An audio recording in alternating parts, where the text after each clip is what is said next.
ഈ വീഡിയോയിൽ നമ്മൾ അമേരിക്ക ശരിക്കും അവരുടെ വാർഷിപ്പ് എടുത്തുകൊണ്ട് എന്തുകൊണ്ടാണ് യമൻ്റെ ബോർഡറിൽ നിന്നും തിരിച്ചു പോയത് എന്നതിനെക്കുറിച്ച് ഒരു ചെറിയൊരു പഠനം നമ്മൾ നടത്തിയപ്പോഴത്തേക്കും മനസ്സിലാക്കാൻ പറ്റിയത് എരിത്രിയ, ഈ മാപ്പിൽ ഞാൻ കാണിക്കുന്ന എരിത്രിയയുടെ ലൊക്കേഷൻ നിങ്ങൾ കണ്ടോളൂ. ഇതാണ് എരിത്രിയ ഇരിക്കുന്ന ലൊക്കേഷൻ. ഈ എരിത്രിയ ഇതിനെ കഴിഞ്ഞിങ്ങനെ ജിബോട്ടി, അതുപോലെ സൊമാലിലാൻഡ്, പിന്നെ സൊമാലിയ, ഇങ്ങനെയൊക്കെയാണ് ചുറ്റിപ്പറ്റി കിടക്കുന്നത് ഈ റെഡ് സീയിൽ. ഇവരെല്ലാം തന്നെ ഈ യമൻ്റെ എതിർവശത്താണ് ഇവരുടെ എല്ലാം ലൊക്കേഷൻസ്. ഇതിനകത്ത് ഈ റെഡ് സീയിൽ ഈ എറിട്രിയയുടെ ഭാഗത്താണ് ശരിക്കും പറഞ്ഞാൽ ഈ ഒരു USS ഹാരി എസ് ട്രൂമൻ എന്ന് പറഞ്ഞ ആ ഒരു ഷിപ്പ് അവിടെ ഹാൾട്ട് ചെയ്തിരുന്നത്. അവിടെ നിന്നുകൊണ്ടാണ് ആക്രമണങ്ങൾ നടത്തിക്കൊണ്ടിരുന്നത് യമൻ്റെ ഉള്ളിലേക്ക്. ഇതിനകത്ത് ഇപ്പം സംഭവിച്ചിരിക്കുന്ന ഒരു ജിയോ പൊളിറ്റിക്കൽ ചേഞ്ച്, അമേരിക്ക വളരെ വിദഗ്ധമായിട്ട് അവിടെ നിന്ന് രക്ഷപ്പെട്ടു പോയതാണ്. അതല്ലാന്നുണ്ടെങ്കിൽ ഒരു വൻ സംഭവം ഒരു പക്ഷേ അവിടെ സംഭവിച്ചേനെ. അപ്പോൾ അതിൽ നിന്നും ഒഴിവാകാൻ വേണ്ടിയിട്ടാണ് അമേരിക്കൻ ഇൻ്റലിജൻസിന് കിട്ടിയ വിവരം അനുസരിച്ചാണ് അമേരിക്ക അവിടെ നിന്ന് പതിയെ സ്കൂട്ടായത്. അപ്പോൾ ഇതിനകത്ത് നമ്മൾ ഒരുപാട് കാര്യങ്ങൾ ഇതിനകത്ത് നോക്കി പോകേണ്ടതുണ്ട്. അപ്പം വളരെ ചുരുക്കത്തിൽ തന്നെ ഈ ഒരു വിഷയം ഞാൻ പറഞ്ഞ് പോകാൻ ശ്രമിക്കുന്നുണ്ട്. എരിത്രിയ എന്ന് പറഞ്ഞ രാജ്യം ആദ്യ കാലഘട്ടങ്ങളിലൊക്കെ ഇസ്രായേലുമായിട്ടും അമേരിക്കയുമായിട്ടും നല്ല രീതിയിലുള്ള ഒരു സഹകരണത്തിലായിരുന്നു ഉണ്ടായിരുന്നത്. 1993 ഈ എരിട്രിയ സ്വാതന്ത്ര്യം നേടുന്നത്. സ്വാതന്ത്ര്യം നേടുന്ന സമയം തൊട്ട് തന്നെ വാഷിങ്ടനുമായിട്ട് അവർക്ക് നല്ല രീതിയിലുള്ള ബന്ധമുണ്ട്. ഇടയ്ക്കിടയ്ക്കൊക്കെ ചെറിയ ഉലച്ചിലുകളൊക്കെ ഈ ബന്ധത്തിൽ ഉണ്ടാവുന്നെങ്കിലും ഇസ്രായേലുമായിട്ട് ആ രീതിയിൽ ഒരുപാട് അഭിപ്രായ വ്യത്യാസമൊന്നും ഇല്ലാത്തൊരു സാഹചര്യമാണ് മുന്നോട്ട് പോയിരുന്നത്. എരിത്രയെ പറയുമ്പോഴത്തേക്കും നമുക്കതിനകത്ത് മറ്റൊരു രാജ്യം കൂടി കൂട്ടിച്ചേർക്കേണ്ടതുണ്ട്. അത് എത്യോപ്യയാണ്. ഈ എത്യോപ്യ എന്ന് പറഞ്ഞ രാജ്യം കിടക്കുന്നത് ശരിക്കും ലാൻഡ് ലോക്ക്ഡ് ആണ്. എത്യോപ്യയ്ക്ക് ഒരു പോർട്ട് ആക്സസ് ഇല്ല എന്നുള്ളതാണ് ഏറ്റവും ദയനീയമായ ഒരു കാര്യം. കാരണം ഈ എരിത്രയെയോ അല്ലെങ്കിൽ ഈ ഒരു ജിബോട്ടിയൊക്കെ കമ്പയർ ചെയ്ത് നോക്കിക്കഴിഞ്ഞാൽ അതിൻ്റെ ഇരട്ടിയുടെ ഇരട്ടി GDP കൊണ്ടും എല്ലാ വിധത്തിലുള്ള ട്രാൻസ്പോർട്ടേഷൻ ആയിക്കോട്ടെ, കാര്യങ്ങളെല്ലാം, വ്യാപാരം, ഇതെല്ലാം കൊണ്ടും തന്നെ കുറച്ച് സൗണ്ട് ആയിട്ടുള്ള ഒരു രാജ്യമാണ് എത്യോപ്യ. അതായത് ഈ ഒരു ആഫ്രിക്കൻ റീജിയനിലുള്ള രാജ്യങ്ങളെ കമ്പയർ ചെയ്ത് നോക്കുമ്പോഴത്തേക്കും പറയുന്നതാണ്, പ്രത്യേകിച്ച് ഈ ഒരു എരിത്രിയ, ജിബോട്ടി ഇതിനെയൊക്കെ കമ്പയർ ചെയ്ത് നോക്കുമ്പോഴത്തേക്കും. അപ്പോൾ എത്യോപ്യ ശരിക്കും ജിബോട്ടിയാണ് ഏറ്റവും കൂടുതൽ ആശ്രയിക്കുന്നത് ഈ ഒരു പോർട്ട് ആക്സസിന് വേണ്ടിയിട്ട്. ഇപ്പോൾ ഇവിടെ സംഭവിക്കുന്നത് എന്താണ്? എത്യോപ്യയ്ക്ക് ഒരു നോട്ടമുണ്ട്, എങ്ങനെയെങ്കിലും ഈ റെഡ് സീയുടെ സൈഡിൽ കിടക്കുന്ന ഏതെങ്കിലും ഒരു രാജ്യത്തിനെ ഒന്ന് അവരുടെ സൈഡിലേക്ക് ആക്കി കഴിഞ്ഞാൽ കൊള്ളാം. ഇറ്റ് മീൻസ് ആക്രമിച്ച് കീഴ്പ്പെടുത്താം, അല്ലാന്നുണ്ടെങ്കിൽ അവരെ കൈവശപ്പെടുത്താം. ഒരു പോർട്ട് ആക്സസ് ഉള്ള ഒരു റീജിയൻ എവിടെയെങ്കിലും ഒന്ന് കൈക്കലാക്കിയാൽ കൊള്ളാമെന്ന് ആദ്യ കാലഘട്ടം മുതലേ എത്യോപ്യ ശ്രമിക്കുന്നുണ്ട്. അപ്പോൾ ഈ എരിത്രിയയ്ക്കും ഈ എത്യോപ്യയ്ക്കൊക്കെ കോൺഫ്ലിക്റ്റ് ഇതുമായിട്ട് ബന്ധപ്പെട്ടൊക്കെ വരുന്നെങ്കിലും പിന്നെ ഇതിനകത്ത് ഗോത്രപരമായിട്ട് അതേപോലെ തന്നെ മതപരമായിട്ടൊക്കെ ഉള്ള ഇഷ്യൂസ് എല്ലാം ഇതിനകത്ത് കിടപ്പുണ്ട്, പിന്നിപ്പണഞ്ഞ് കിടപ്പുണ്ട്. നമ്മളിപ്പോൾ അതിലേക്കല്ല വരുന്നത്. നമ്മൾ നേരെ മറിച്ച് എങ്ങനെയാണ് അമേരിക്ക ഇവിടെ നിന്ന് ഈ ഒരു ഷിപ്പിനെ എടുത്തുകൊണ്ട് പോകാനുള്ള സാഹചര്യം ഒരുങ്ങിയത് എന്നുള്ളതാണ് നമ്മൾ നോക്കുന്നത്. ടെലവീവ് ഇപ്പം നിലവിൽ എരിത്രിയയുമായിട്ടുള്ള ആ ഒരു ബന്ധം ശരിക്കും പറഞ്ഞാൽ നഷ്ടപ്പെടുത്തിയിരിക്കും. ഇസ്രായേലിന് ഈ ഒരു എരിത്രിയയുമായിട്ട് ഉള്ള ഒരു ബന്ധം നഷ്ടപ്പെട്ടത് കൊണ്ട് എന്താണ് സംഭവിച്ചെന്ന് പറഞ്ഞാൽ ഒരു ഇമ്പോർട്ടൻ്റ് ആയിട്ടുള്ള ഒരു സർവൈലൻസ് ആണ് അവിടെ നഷ്ടപ്പെട്ടത്. കാരണം എരിത്രിയയിലാണ് ഇസ്രായേൽ അവരുടെ സർവൈലൻസ് ബേസ് കീപ്പ് ചെയ്തിരുന്നത്. സർവൈലൻസിനാണ് മെയിനായിട്ട് യമനിലെ ഹൂത്തികളെ ഇവർ ട്രാക്ക് ചെയ്തിരുന്നത്. നിലവിൽ 2022, 23, 24 ഈ ബന്ധം കൂടുതൽ വഷളായി. ഇപ്പം നിലവിൽ യാതൊരു ബന്ധവുമില്ല എന്നുള്ള അവസ്ഥയിലാണ് ഇസ്രായേലും എരിത്രിയയും തമ്മിൽ. അതിൻ്റെ കാരണമായിട്ട് പറയപ്പെടുന്നത് എരിത്രിയയുടെ ഉള്ളിൽ വർദ്ധിച്ചു വന്ന ഈ ഒരു തീവ്രവാദികളുടെ ഇൻഫ്ലുവൻസ്, അത് തന്നെയാണ് അതിനകത്ത് മെയിനായിട്ട് ഉദ്ദേശിക്കുന്നത്. ആദ്യ കാലഘട്ടം മുതലേ എരിത്രിയയുടെ മേളിൽ ഈ ഒരു അലിഗേഷൻ നിലനിൽക്കുന്നുണ്ട്. അതായത് ഈ തീവ്രവാദികളെ സപ്പോർട്ട് ചെയ്യുന്നു, തീവ്ര നിലപാടുള്ള ആൾക്കാരെ സപ്പോർട്ട് ചെയ്യുന്ന രീതിയിലാണ് എരിത്രിയയുടെ പെരുമാറ്റം എന്നുള്ളത് അമേരിക്ക പലപ്പോഴായിട്ട് ചൂണ്ടിക്കാണിച്ചിട്ടുണ്ടെങ്കിലും എഫക്റ്റീവായിട്ട് അതിനെ തടഞ്ഞു നിർത്താൻ കഴിഞ്ഞിട്ടില്ല. പലപ്പോഴും എരിത്രിയയുടെ സഹായം ഈ ഒരു വെസ്റ്റേൺ കൺട്രീസ് ആയിക്കോട്ടെ, അതേപോലെ അമേരിക്ക ആയിക്കോട്ടെ, അതേപോലെ ഇസ്രായേൽ ആയിക്കോട്ടെ, ഇവർക്ക് എല്ലാവർക്കും തന്നെ UAE, സൗദി അറേബ്യ ഉൾപ്പെടെയുള്ള രാജ്യങ്ങൾക്ക് ഈ ഒരു എരിത്രിയയുടെ സപ്പോർട്ട് വളരെ വളരെ അനിവാര്യമായിരുന്നു എന്നുള്ളതാണ് നമുക്ക് ചരിത്രത്തിൽ ഉടനീളം മനസ്സിലാക്കാൻ പറ്റുന്നത്. എരിത്രിയ ശരിക്കും ഇപ്പോൾ ഒരു യൂറേഷ്യൻ കൺട്രി മാതൃകയിൽ ഡെവലപ്പായി എമർജായി വരികയാണ്. ഒരു മൾട്ടിപോളാർ റിലേഷൻഷിപ്പ് ബിൽഡ് ചെയ്യുന്ന രീതിയിലുള്ള ഒരു കൺട്രി ആയിട്ട് അവരതിനെ ഫോക്കസ് ചെയ്ത് കൊണ്ടുവരാൻ ശ്രമിക്കുന്നുണ്ടെങ്കിലും ശരിക്കും മൾട്ടിപോളർ ആക്സസ് അവിടെ കിട്ടാൻ സാധ്യത വളരെ കുറവാണ്. പിന്നെ ഈ റെഡ് സീ എന്ന് പറഞ്ഞ ആ ഒരു പോയിന്റ് ഉള്ളതുകൊണ്ട് മാത്രമാണ് ആ ഒരു പ്രാധാന്യം ഈ എരിത്രിയ എന്ന് പറഞ്ഞ ആ ഒരു ലാൻഡിന് കിട്ടുന്നതായിട്ട് മനസ്സിലാക്കാൻ പറ്റുന്നത്. ശരിക്കും Eritrea defying US Israel influence in red sea, ഇതാണ് കൃത്യമായ ടാഗ് ലൈൻ. എരിത്രിയ ശരിക്കും പറഞ്ഞാൽ ഇസ്രായേലിൻ്റെയും അമേരിക്കയുടെയും റെഡ് സീയിലുള്ള ഇൻഫ്ലുവൻസിനെ കുറയ്ക്കാൻ അല്ലെങ്കിൽ തകർക്കാൻ കാരണമായി തീർന്നു എന്നുള്ളതാണ് മനസ്സിലാക്കേണ്ടത്. AEI എന്ന് പറഞ്ഞ ദ അമേരിക്കൻ എന്റർപ്രൈസസ് ഇൻസ്റ്റിറ്റ്യൂട്ട് എന്ന് പറഞ്ഞ സ്ഥാപനത്തിൽ മൈക്കൽ റൂബിൻ എന്ന് പറഞ്ഞ ആ ഒരു വ്യക്തി കോട്ട് ചെയ്തതാണ് ഇവിടെ റെജീം ചേഞ്ച്. അതായത് ഈ ഒരു എറിത്രിയയിൽ ഉണ്ടാകുന്ന റെജീം ചേഞ്ച് കൃത്യമായി ഈ റെഡ് സീയിലുള്ള ഒരു ജിയോ പൊളിറ്റിക്കലിനെ ചേഞ്ച് ചെയ്യും എന്നുള്ളത്, അതായത് മാറ്റിക്കുറിക്കും എന്നുള്ളത് പുള്ളി അന്ന് തന്നെ പറഞ്ഞിട്ടുണ്ടായിരുന്നു. ഈ മൈക്കൽ റൂബിൻ പറഞ്ഞിരുന്നത് ആഫ്രിക്കയിലുള്ള ഒരു നോർത്ത് കൊറിയ എന്നാണ് എറിത്രിയയെ വിശേഷിപ്പിച്ചത്. ആ രീതിയിലുള്ള അറഗന്റ് ആയിട്ടുള്ള ബിഹേവിയേഴ്സ് ആണ് എറിത്രിയയുടെ ഉള്ളിൽ നിന്നും പിന്നീട് കാണാൻ കഴിഞ്ഞത്. അതിന്റെ കാരണം ഈ റെജീം ചേഞ്ച് എന്ന് ഉദ്ദേശിച്ചത് ഈ Eritrea, America, Israel, western alliance ഈ രീതിയിലുള്ള ആ രാജ്യങ്ങളുടെ കൂട്ടായ്മയിൽ നിന്നും വഴുതി തെഹ്റാൻ, ഇറാൻ, ചൈന, റഷ്യ ആ കൂട്ടായ്മയിലേക്ക് പോകുന്ന ഒരു രീതിയാണ്. അതിനെയാണ് ഈ റെജീം ചേഞ്ച് എന്ന് പറഞ്ഞിട്ട് മൈക്കൽ റൂബിൻ വളരെ വ്യക്തമായിട്ട് പറഞ്ഞു വെച്ചത്. ആ പറഞ്ഞു വെച്ച കാര്യം ഇന്ന് വളരെ വ്യക്തമായിട്ട് നടക്കുന്നുണ്ട്. ഈ ഒറ്റ കാരണമാണ് ശരി അമേരിക്ക അവരുടെ യുദ്ധക്കപ്പൽ യമനെതിരെ അവിടെ നിന്ന് യുദ്ധം ചെയ്തുകൊണ്ടിരുന്ന ആ ഒരു സാഹചര്യത്തിൽ ആ യുദ്ധക്കപ്പൽ മാറ്റിപ്പാർപ്പിക്കാനുള്ള ഒരു സാഹചര്യത്തിന് വഴിയൊരുക്കിയത്. അവിടെ നിന്ന് മാറ്റിയിടുക എന്ന് പറഞ്ഞാൽ പിന്നെ ഒരുപാട് ദൂരെ അകലെയൊക്കെ മാറ്റിയിടാൻ പറ്റുള്ളൂ. പിന്നീട് നമ്മൾ നോക്കിക്കഴിഞ്ഞാൽ വീണ്ടും ഈ ഒരു എറിത്രിയയുടെ ഭാഗത്തു നിന്നും കൂടി അമേരിക്കയ്ക്ക് ത്രട്ട് വരാനുള്ള സാധ്യത വളരെ കൂടുതലാണ്. ഇതൊക്കെ തന്നെയാണ് ഇവിടെ സംഭവിച്ചത്. ഒരു ഹാരറ്റ്സ് എന്ന് പറഞ്ഞ ഇസ്രായേലിന്റെ പത്രം എറിത്രിയയെ ഇറാനിയൻ പ്രോക്സി എന്നും കൂടി വിശേഷിപ്പിച്ചിട്ടുണ്ട്. അത് പറയാനുള്ള കാരണം വളരെ വ്യക്തമാണ്. കാരണം ഈ റെജീം ചേഞ്ച് തന്നെയാണ്. എറിത്രിയയെ കുറിച്ച് ആ ഭാഗത്തുള്ള ആൾക്കാർ ആരും തന്നെ കൂടുതലായിട്ട് കണ്ടംപ്റ്റ് ചെയ്യുന്നില്ല. സുഡാൻ മാത്രം കുറച്ച് ഹ്യൂമാനിറ്റേറിയൻ കൺസേൺ അവിടെ രേഖപ്പെടുത്തിയിട്ടുണ്ട്. സൗദി അറേബ്യ ഒട്ടും തന്നെ ഒരു വാക്ക് പോലും എറിത്രിയയെ കുറിച്ച് മിണ്ടിയിട്ടില്ല എന്നുള്ളതാണ്. അപ്പൊ ഇതിന് സൗദി അറേബ്യ മിണ്ടാത്തതിന് കാരണമുണ്ട്. എറിത്രിയ ഇപ്പൊ ചിന്തിക്കുന്ന പറഞ്ഞാൽ റെഡ് സീ വെസ്റ്റേൺ കൺട്രോളിൽ പോകാൻ പാടില്ല. അത് എറിത്രിയ മാത്രമല്ല, ഈജിപ്റ്റ്, സൗദി അറേബ്യ ഉൾപ്പെടെയുള്ള അറബ് രാജ്യങ്ങളെല്ലാം തന്നെ, മിഡിൽ ഈസ്റ്റിലുള്ള അറബ് രാജ്യങ്ങളെല്ലാം തന്നെ ഈ റെഡ് സീ ഇസ്രായേലിന്റെയോ അല്ലെങ്കിൽ അമേരിക്കയുടെയോ വെസ്റ്റേൺ കൺട്രോളിലോ ഒന്നും പോകാൻ പാടില്ല എന്ന് അവരുടെ ഉള്ളിൽ തന്നെ തീരുമാനമുണ്ട്. പിന്നെ ഈ തീരുമാനങ്ങളൊക്കെ ഓർഗനൈസേഷൻ ഓഫ് ഇസ്ലാമിക് കൗൺസിലിന്റെ കീഴിൽ മീറ്റിംഗ്സ് ഒക്കെ നടക്കുമ്പോഴത്തേക്കും അവർ സീക്രട്ട് ആയിട്ട് ഇതൊക്കെ സംസാരിക്കാറുണ്ട്. ഇതൊക്കെ അവരുടെ ഉള്ളിലുള്ള അജണ്ടയാണ്. 2020 എറിത്രിയ ഈ റെജീം ചേഞ്ചിന് പ്ലാൻ ഇടുന്നത്. റെജീം ചേഞ്ചിന്, അതായത് ഇറാൻ, റഷ്യ, ചൈന ഈ ഒരു കൂട്ടുകെട്ടിലേക്ക് അവർ മാറി പോകണമെന്ന് അവർ തീരുമാനിക്കുന്നത്. ഇതിന് കാരണമായി തീർന്നത് US നേതൃത്വത്തിൽ എത്യോപ്യയുമായിട്ട് ഉണ്ടാക്കിയ ഒരു എഗ്രിമെന്റ് ആണ്. എത്യോപ്യയുമായിട്ട് ഉണ്ടാക്കിയ ഒരു പീസ് എഗ്രിമെന്റ് ആണ്. ആ പീസ് എഗ്രിമെന്റ് കഴിഞ്ഞിട്ടും അമേരിക്കയുമായിട്ട് ഏറ്റവും കൂടുതൽ സഹകരിക്കണമെന്ന് എറിത്രിയ ആഗ്രഹിച്ചിട്ടും അമേരിക്ക ശരിക്കും ജിബോട്ടി എന്ന് പറഞ്ഞ ആ ഒരു രാജ്യത്തിനെയാണ് ഏറ്റവും കൂടുതൽ റെഡ് സീ ഏരിയയിൽ കൂടുതൽ ഡോമിനേറ്റ് ചെയ്ത് നിൽക്കാൻ സഹായിച്ചത്. ജിബോട്ടിക്കാണെങ്കിൽ എത്യോപ്യയുമായിട്ട് നല്ല ബന്ധമുണ്ട്. കാരണം എത്യോപ്യയുടെ പോർട്ട് ബിസിനസ് മൊത്തം കിട്ടുന്നത് ജിബോട്ടിക്കാണ്. അപ്പൊ അതുകൊണ്ട് ജിബോട്ടി ഒരിക്കലും എത്യോപ്യ എതിർത്ത് നിൽക്കില്ല. അപ്പൊ ഇങ്ങനെയൊക്കെ സാഹചര്യങ്ങൾ അവിടെ ജിയോ പൊളിറ്റിക്സിൽ ഉണ്ടായത് കൊണ്ടാണ് എറിത്രിയ ശരിക്കും റെജീം ചേഞ്ചിലോട്ട് മുന്നോട്ട് പോകാം എന്ന് തീരുമാനിച്ചത്. ഇതൊക്കെ അമേരിക്കയുടെ സൈഡിലുള്ള വീഴ്ചയാണ്. ഈ വീഴ്ചയുടെ ഫലമാണ് ഇന്ന് അമേരിക്കയ്ക്ക് ആ ഭാഗത്ത് ഒരു സപ്പോർട്ട് കിട്ടാത്ത അവരവിടെ നിന്ന് ഒഴിഞ്ഞു പോകേണ്ട ഒരു സാഹചര്യം ഉണ്ടായത്. അസ്മാറ എന്ന് പറഞ്ഞ സ്ഥലമാണ് എറിത്രിയയുടെ ക്യാപിറ്റൽ എന്ന് പറയുന്നത്. ഈ അസ്മാറയുമായിട്ടുള്ള റിലേഷൻഷിപ്പ് നല്ല രീതിയിൽ കൊണ്ടുപോകാൻ കഴിയാത്തതാണ് അമേരിക്കയുടെ പരാജയം ഇപ്പൊ ഈ ഒരു മൊമെന്റിൽ. പിന്നെ തീവ്രവാദികൾക്ക് നല്ല വളക്കൂറുള്ള മണ്ണായി ഇപ്പൊ മാറി തീർന്നിട്ടുണ്ട് എറിത്രിയ. അത് നമ്മൾ പറയാതെ പോകാൻ വയ്യ.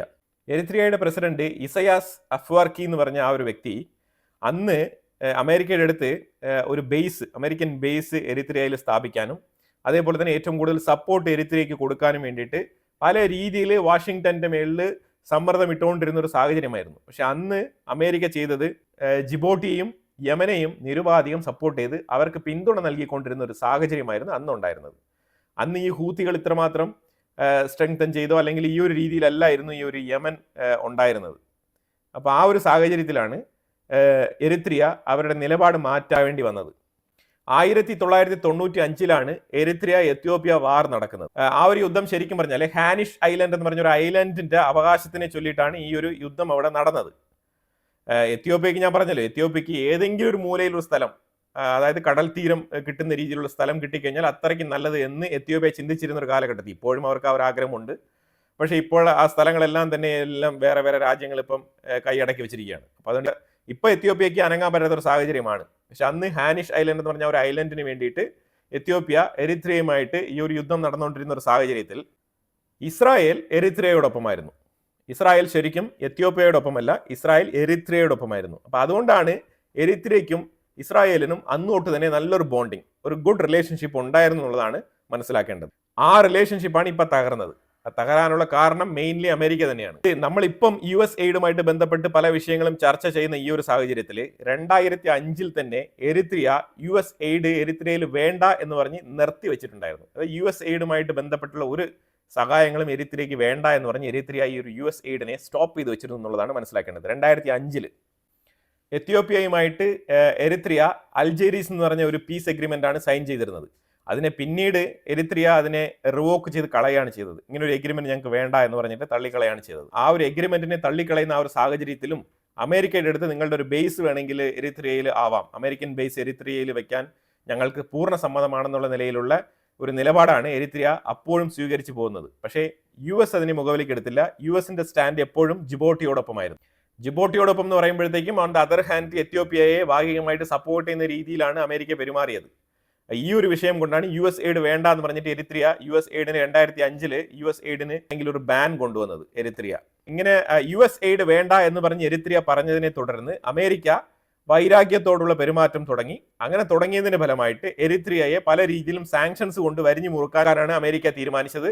എരിത്രിയയുടെ മേളിൽ നിരന്തരം സാങ്ഷൻസ് ഇമ്പോസ് ചെയ്യുകയും അതുപോലെ തന്നെ തീവ്രവാദ ബന്ധങ്ങൾ ഉണ്ടെന്നുള്ളതിനെ കൂടുതലായിട്ട് പെരുപ്പിച്ച് കാണിക്കുകയും ആഗോളതലത്തിൽ ഈ തീവ്രവാദത്തിന്റെ റീസൺ കൊണ്ടാണ് സാങ്ഷൻസ് കൊണ്ടുവരുന്നത് എന്നുള്ളത് ആഗോളതലത്തിൽ തന്നെ ഈ ഒരു പ്രചരണായുധമായിട്ട് കൊണ്ടുവരികയും എരിത്രിയയുടെ മേളിൽ നിരന്തരം അമേരിക്ക മാത്രമല്ല അമേരിക്കൻ ചേരിയിലുള്ള പല രാജ്യങ്ങളുമായിട്ടും ഈ ഒരു സാങ്ഷൻസ് ഇമ്പോസ് ചെയ്യാൻ വേണ്ടിയിട്ട് അമേരിക്ക പ്രഷർ ചെയ്ത് എരിത്രിയയെ ഐസോലേറ്റ് ചെയ്യുന്ന ഒരു അവസ്ഥയിലേക്ക് തള്ളിവിട്ടത്. അങ്ങനെ ഒരു ഐസോലേഷൻ ഫീൽ ചെയ്തുകൊണ്ടാണ് എരിത്രിയ റെജീം ചേഞ്ചിലേക്ക് തയ്യാറായത്. ഇറാൻ, ചൈന, റഷ്യ ഉൾപ്പെടെയുള്ള ചേരിയിലേക്ക് പോയി ചേർന്നത്. പിന്നെ എരിത്രിയയ്ക്ക് ഉള്ളിൽ തീവ്രവാദം ഉണ്ടോ എന്ന് ചോദിച്ചാൽ ഉണ്ട്. അൽ ഖൈദ, അൽ ഷബാബ് പോലത്തെ ആ തീവ്രവാദ സംഘടനകളുടെയൊക്കെ ഒരു പ്രസൻസ് എരിത്രിയയിൽ ഉണ്ട് എന്നുള്ളതാണ് മനസ്സിലാക്കേണ്ടത്. ശരിക്കും പറഞ്ഞാൽ അമേരിക്കയ്ക്ക് അവിടെ ഒരു അമേരിക്കൻ ബേസ് സ്ഥാപിച്ചുകൊണ്ട് ഈ തീവ്രവാദ സംഘടനകളുടെ ഒരു വളർച്ച അവിടെ തടയാമായിരുന്നു. പക്ഷെ അതിന് അമേരിക്ക അന്ന് തയ്യാറായില്ല. ഇതിനെ തുടർന്ന് ഇറാന്റെ ചേരിയിലേക്ക് വഴുതി വീണ എരിത്രിയ അസാബ് എന്ന് പറഞ്ഞ ഒരു പോർട്ട് ആക്സസ് ഇറാനിന് വളരെ ഫ്രീ ആയിട്ട് കൊടുത്തു എരിത്രിയ. ഇപ്പോഴും അസാബ് എന്ന് പറഞ്ഞ പോർട്ടിൽ ഇറാനും റഷ്യയ്ക്കും മിലിറ്ററി ആക്സസ് ഉണ്ട് എന്നുള്ളതാണ് നമ്മളിവിടെ മനസ്സിലാക്കേണ്ടത്. ഇതിന്റെ തൊട്ട് താഴെ കിടന്നുകൊണ്ടാണ് ഈ USS ഹാരി എസ് ട്രൂമൻ എന്ന് പറഞ്ഞ ആ ഒരു വാർഷിപ്പ് കൊണ്ടിട്ട് അമേരിക്ക യമനെതിരെ യുദ്ധം നടത്തിക്കൊണ്ടിരുന്നത്. ശരിക്കും പറഞ്ഞാൽ തലനാരിഴയ്ക്ക് രക്ഷപ്പെട്ടു എന്ന് വേണമെങ്കിൽ പറയാം. ഇസ്രായേൽ 2012 തന്നെ അവിടെ സർവൈലൻസ് സ്ഥാപിച്ചിട്ടുണ്ടായിരുന്നു. എവിടെ? എരിത്രിയയിൽ. ഇസ്രായേൽ യമനിലുള്ള ഹൂത്തികളെ നിരീക്ഷിക്കാൻ വേണ്ടിയിട്ട് അവിടെ സർവൈലൻസ് സ്റ്റേഷൻ സ്ഥാപിച്ചിട്ടുണ്ടായിരുന്നു. 2016 വരെയൊക്കെ അത് തുടർന്ന് പോയിക്കൊണ്ടിരുന്നു. പിന്നെ അതിനുശേഷം ഭാഗികമായിട്ട് അതിന്റെ പ്രവർത്തനം നിലച്ച അവസ്ഥയിൽ, കാരണം എരിത്രിയ കൂടുതൽ അങ്ങോട്ട് സപ്പോർട്ട് ചെയ്യുന്നില്ല ഇസ്രായേലിനെ ഈ ഒരു വിഷയത്തിൽ. അതുകൊണ്ടാണ് ഇത് ഭാഗികമായിട്ട് ഈ ഒരു ബന്ധം തകരാനുള്ള സാഹചര്യം അവിടെ ഒരുങ്ങിയത്. ഇൻഫാക്ട് അപ്പം തൊട്ടേ എരിത്രിയ ഇറാനുമായിട്ട് നല്ല ബന്ധം സൂക്ഷിച്ചു പോകുന്നിരുന്നുവെങ്കിലും 2014-15 കാലഘട്ടങ്ങളിൽ സൗദി അറേബ്യ UAE-യുമായിട്ടൊക്കെ ബന്ധപ്പെട്ട് യമനിൽ യുദ്ധം നടത്തിയ സമയത്ത് ശരിക്കും എരിത്രിയ UAE-നെ സപ്പോർട്ട് ചെയ്ത് UAE-ക്ക് ഒരു ലോജിസ്റ്റിക് ഹബ്ബായിട്ട് തന്നെ മാറിയിരുന്നു എരിത്രിയ.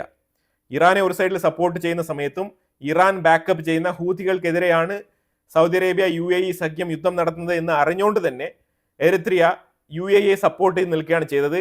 ഏതാണ്ട് 400 എരിത്രിയൻ ട്രൂപ്സിലെ UAE-ക്ക് വേണ്ടിയിട്ട് കൊടുത്ത് സഹായിച്ചിട്ടുണ്ടായിരുന്നു. ഈ ലോജിസ്റ്റിക് ഹബ്ബുമായിട്ട് ബന്ധപ്പെട്ട് ഈ കാര്യങ്ങളൊക്കെ നിയന്ത്രിക്കാൻ വേണ്ടിയിട്ട് 400 മിലിറ്ററി ഉദ്യോഗസ്ഥരെ കൊടുത്ത് സഹായിച്ചിരുന്നു എന്നുള്ളതാണ് നമ്മൾ മനസ്സിലാക്കേണ്ടത്. 2015 കാലഘട്ടങ്ങളിൽ വരെ എരിത്രിയയെ അമേരിക്കൻ ചേരിയിലേക്ക് കൊണ്ടുവരാനുള്ള ഒരു സാഹചര്യം ഉണ്ടായിരുന്നു. പക്ഷെ അപ്പോഴും അമേരിക്ക തിരിഞ്ഞു നോക്കിയില്ല. UAE-യിലെ അബുദാബി ക്രൗൺ പ്രിൻസിന്റെ നിർദ്ദേശപ്രകാരമാണ് എരിത്രിയ ഈ ഒരു സപ്പോർട്ട് ശരിക്കും സൗദി അറേബ്യയ്ക്കും UAE സഖ്യത്തിന് ചെയ്തു കൊടുത്തത്. അപ്പൊ കണ്ടീഷൻ എന്താണെന്ന് പറഞ്ഞാൽ അമേരിക്കയുമായിട്ട് സംസാരിച്ച് സാങ്ഷൻസ് ഒക്കെ മാറ്റിത്തരാം എന്നുള്ള രീതിയിലുള്ള ചെറിയ നെഗോസിയേഷൻസ് ഒക്കെ UAE-യും എരിത്രിയയുമായിട്ടൊക്കെ അന്ന് സംസാരമുണ്ടായിരുന്നു. അപ്പൊ അതിനെ തുടർന്ന് UAE-യുടെ റെക്കമെൻഡേഷൻ പ്രകാരം 2018 എരിത്രിയയുടെ മേലിലുള്ള അമേരിക്കൻ സാങ്ഷൻസ് അന്ന് ലിഫ്റ്റ് ചെയ്യപ്പെട്ടിരുന്നു. പക്ഷെ അത് ഒരുപാട് നാൾ അങ്ങ് നീണ്ടുപോയില്ല. അത് വളരെ പെട്ടെന്ന് തന്നെ വീണ്ടും ആ സാങ്ഷൻസ് റീഇംപോസ് ചെയ്യുന്ന ഒരു അവസ്ഥയാണ് ഉണ്ടായത്. 2020 എരിത്രിയ ചൈനയുമായിട്ട് കൂടുതൽ അടുക്കാൻ കാണിച്ച ആ ഒരു വ്യഗ്രത കൊണ്ട് മാത്രം അമേരിക്ക 2020 വീണ്ടും എരിത്രിയയുടെ മേളിൽ ഈ ഒരു സാങ്ഷൻസ് ഇമ്പോസ് ചെയ്യുകയാണ് ചെയ്തത്. അപ്പൊ 2018 സാങ്ഷൻസ് ലിഫ്റ്റ് ചെയ്യുന്നു, 2020 വീണ്ടും സാങ്ഷൻസ് ഇമ്പോസ് ചെയ്യുന്നു. ഡൊണാൾഡ് ട്രംപിന്റെ ആദ്യ ഭരണകാലത്ത് മുസ്ലിം ബാൻ എന്ന് പറഞ്ഞ് കുറെ രാജ്യങ്ങളുടെ പേര് ലിസ്റ്റ് ചെയ്ത് ഡൊണാൾഡ് ട്രംപ് പബ്ലിഷ് ചെയ്തിട്ടുണ്ടായിരുന്നു. ആ രാജ്യത്തിൽ നിന്ന് വരുന്ന ആൾക്കാർക്കൊക്കെ അമേരിക്കയിൽ വിസ പ്രൊവൈഡ് ചെയ്യില്ല എന്ന് പറഞ്ഞുകൊണ്ട് ഒരു മുസ്ലിം ബാൻ ഏർപ്പെടുത്തിയിട്ടുണ്ടായിരുന്നു. ആ ബാൻ ഏർപ്പെടുത്തിയതിൽ എരിത്രിയയും വൺ ഓഫ് ദ കൺട്രിയാണ്.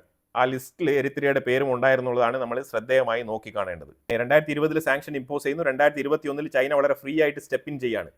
ഈ ജിബോട്ടി എന്ന് പറഞ്ഞ രാജ്യത്തിന് അമേരിക്ക അന്ന് സഹായങ്ങളൊക്കെ ചെയ്തിരുന്നു എങ്കിലും ഏറ്റവും കൂടുതൽ ഇന്ന് ജിബോട്ടി എന്ന് പറഞ്ഞ രാജ്യത്തിനെ കൺട്രോൾ ചെയ്യുന്നത് ചൈനയാണ്. ഇന്ന് ജിബോട്ടി എന്ന് പറഞ്ഞ രാജ്യത്തും അമേരിക്കയ്ക്ക് ഒരു രീതിയിലുള്ള ഇൻഫ്ലുവൻസും ഇല്ലാതായി തീർന്നിരിക്കുന്നു. അതുപോലെ തന്നെ എരിത്രിയയിലും ഇപ്പം ചൈന 2021 മുതലേ കടന്നു കയറിയിട്ടുണ്ട്. 2022 ഒരു എഗ്രിമെന്റ് വെച്ച് BRI ബെൽറ്റ് ആൻഡ് റോഡ് ഇനിഷ്യേറ്റീവിന്റെ ഭാഗമായിട്ട് എരിത്രിയയെ ആക്കി തീർത്തിട്ടുണ്ടായിരുന്നു. അപ്പൊ ശരിക്കും പറഞ്ഞാൽ പൂർണ്ണമായിട്ടും 2021 ശേഷം എരിത്രിയ അമേരിക്കൻ ചേരി വിട്ട് പൂർണ്ണമായി ചൈന, റഷ്യ, ഇറാൻ ചേരിയിലേക്ക് ചേർന്ന ഒരു സാഹചര്യമാണ് ഉണ്ടായത്. അങ്ങനെ അതിനെ തുടർന്ന് കാര്യങ്ങളൊക്കെ കൂടുതൽ വഷളാകുന്നു. 2022 ഇസ്രായേൽ എംബസി എരിത്രിയ വിടുന്നു. കാരണം അവിടെ നിന്ന് നിർദ്ദേശം കിട്ടി. ഇസ്രായേൽ എംബസി ഇനി എരിത്രിയയിൽ പ്രവർത്തിക്കാൻ പറ്റില്ല എന്ന് എരിത്രിയ പറയുന്നു. അതിനെ തുടർന്ന് ഇസ്രായേൽ എംബസി അടച്ചുപൂട്ടുന്നു. അങ്ങനെ ഇസ്രായേലുമായിട്ട് എന്നേക്കുമായിട്ടുള്ള ബന്ധം അവിടെ വിക്ഷേപിക്കുന്ന ഒരു അവസ്ഥയാണ് ഉണ്ടാകുന്നത്. കാരണം വേറെ ഒന്നുമില്ല, ഇറാന്റെ ഇൻഫ്ലുവൻസ് ആയിരുന്നു. അതാണ് ഇതിനകത്ത് ഏറ്റവും കൂടുതൽ മനസ്സിലാക്കേണ്ടത്. ഒരു രാജ്യം ഇസ്രായേൽ എംബസി അടയ്ക്കുന്നു എന്ന് പറഞ്ഞാൽ പിന്നെ മനസ്സിലാക്കിക്കോണം, അവർ ഇറാന്റെ കീഴിലേക്ക് വന്നു കഴിഞ്ഞു. അത് തന്നെയാണ് അതിന്റെ യഥാർത്ഥ വശം. അത്രത്തോളം തീവ്രവാദികളുടെ ഇൻഫ്ലുവൻസ് അവിടെ വന്നു കഴിഞ്ഞിരിക്കുന്നു എന്നുള്ളതാണ് മനസ്സിലാക്കേണ്ടത്. ഇതിന്റെ മിസ്റ്റേക്ക് സംഭവിച്ചത് അമേരിക്കയുടെ ഭാഗത്തു നിന്നാണ്. അതിനെ തുടർന്ന് റഷ്യ ഉക്രൈനെ ആക്രമിച്ച സമയത്ത് എരിത്രിയയുടെ നിലപാട് ഉക്രൈനോടൊപ്പമായിരുന്നു. ആ ഒരു സാഹചര്യത്തിൽ റഷ്യയുടെ ഈ ഒരു ഇൻവേഷനെ കണ്ടംപ്റ്റ് ചെയ്ത് എരിത്രിയ സ്റ്റേറ്റ്മെന്റ് പുറപ്പെടുവിച്ചിട്ടുണ്ടായിരുന്നു. അപ്പൊ ആ ഒരു സ്റ്റേറ്റ്മെന്റ് പുറപ്പെടുവിച്ച പാടെ സെർജി ലാവ്റോ, റഷ്യയുടെ ഫോറിൻ മിനിസ്റ്റർ, ഇമ്മീഡിയറ്റ് ആയിട്ട് എരിത്രിയ വിസിറ്റ് ചെയ്യുകയും അവിടെ ചർച്ചകൾ നടത്തുകയും 2023-24 ആ ഒരു കാലഘട്ടങ്ങളിൽ ശരിക്കും എരിത്രിയ റഷ്യക്ക് മിലിറ്ററി ആക്സസ് അവരുടെ പോർട്ടിൽ ഉറപ്പുവരുത്തി.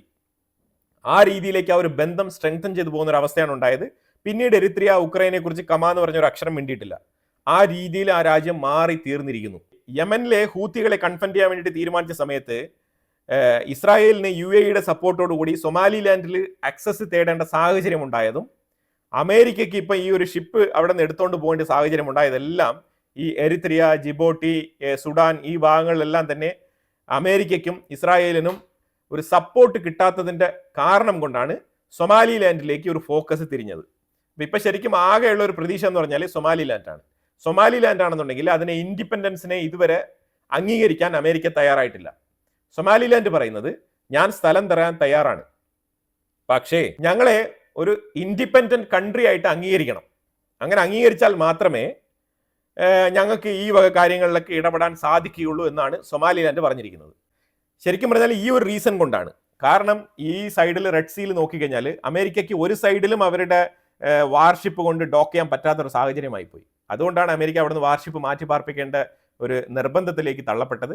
അപ്പൊ അങ്ങനെ തള്ളപ്പെട്ട ഒരു അവസ്ഥ വന്നപ്പോഴത്തേക്കും ഇവർക്ക് മനസ്സിലായത് ശരിക്കും എരിത്രിയയ്ക്കുള്ളിൽ ഈ യമനി ഹൂത്തികളുടെ ഇൻഫ്ലുവൻസ്, അൻസറുള്ള എന്ന് പറഞ്ഞ ഈ ആൾക്കാരുടെ ഇൻഫ്ലുവൻസ്, ഇവരുടെ അനുയായികൾ എരിത്രിയയുടെ ഉള്ളിലുണ്ട്, ശരിക്കും ഇൻഫ്ലുവൻസ്ഡ് ആണെന്നാണ് വാർത്തകൾ പുറത്തു വരുന്നത്.